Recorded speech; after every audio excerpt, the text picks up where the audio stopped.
Con chó đây.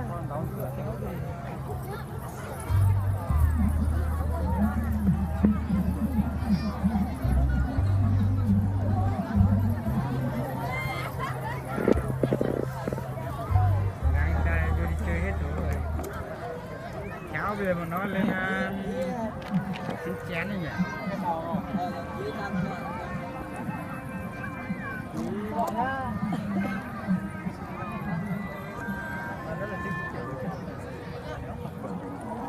Nó hai gì nó có thể nghe được từ kiểu là đấy, tao rất là thích kiểu đấy.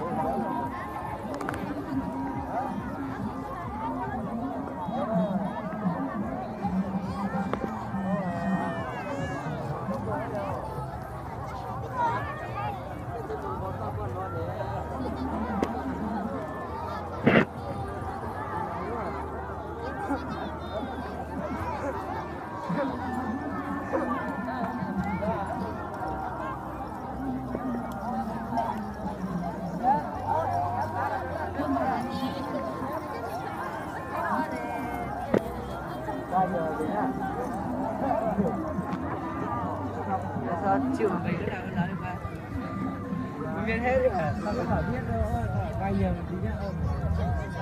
Dạ, tao phải vay nhờ tí nhá. Tao bảo thế.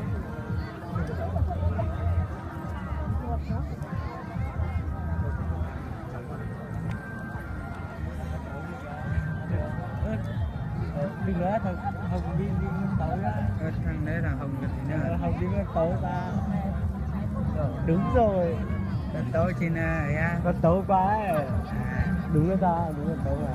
Hôm qua mình chơi láo nó nói mình Quen đi ra chơi nghỉ với rượu. chơi nữa nghỉ với rượu.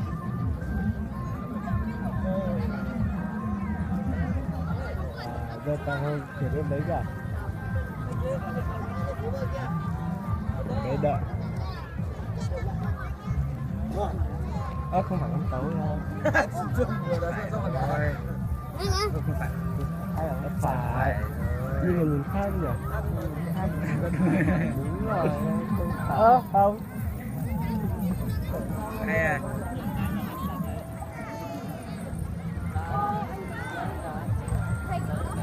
Ngay em.